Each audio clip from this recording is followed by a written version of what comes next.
থামেন থামেন, ড্রেনের মধ্যে ময়লা, পলিথিন আর বোতল ফেলতেছেন কেন? ময়লা কি পকেটে নিয়ে ঘুরবো নাকি? সামান্য 1-2টা চিপসের প্যাকেট আর বোতলে কি আর হবে? আরে মিনা মা, সামান্য একটু পলিথিন ফেললে কি হবে? সরকার আছে না, ওনারা পরিষ্কার করবে। মেলা কথা বলো তোমরা। পলিথিন যদি ড্রেনে ফেলো, নিজের বিপদ নিজেই দেখো। শোনেন চাচা, শোনেন সুমন ভাই, আপনারা যদি এরকম ভাবেন যে আমার একটু ময়লায় কি হইব, দেখেন এই ড্রেনটা এখনই কেমন ময়লায় ভইরা গেছে। পলিথিন আর প্লাস্টিক ড্রেনের ভিতরে জট পাকাইয়া থাকে। একটু বৃষ্টি হইলেই এই জমানো ময়লার কারণে পানি নামতে পারে না। তখন রাস্তাঘাটে হাঁটু পানি জমে জলাবদ্ধতা হবে, আর আমরা তখন দোষ দেব সরকারকে।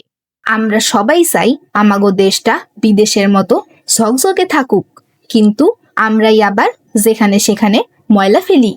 দেশটাকে সুন্দর করতে হইলে সবকিছুর জন্য সরকারের দিকে তাকাইলে হইব না, আমাগো নিজেদেরও সচেতন হওয়া লাগবো। আমার ভুল হয়ে গেছে মিনামা। আমি ভাবছিলাম আমার একার ময়লায় কি আর হবে। এখন বুঝলাম এই একটু একটু করেই বড় বিপদ হয়। আজ থেকে আমি আর কোথাও ময়লা ফেলবো না। ঠিক বলেছো কাকা, দেশটাকে সুন্দর করতে হলে আমাদের নিজেদের আগে সচেতন হইতে হইব।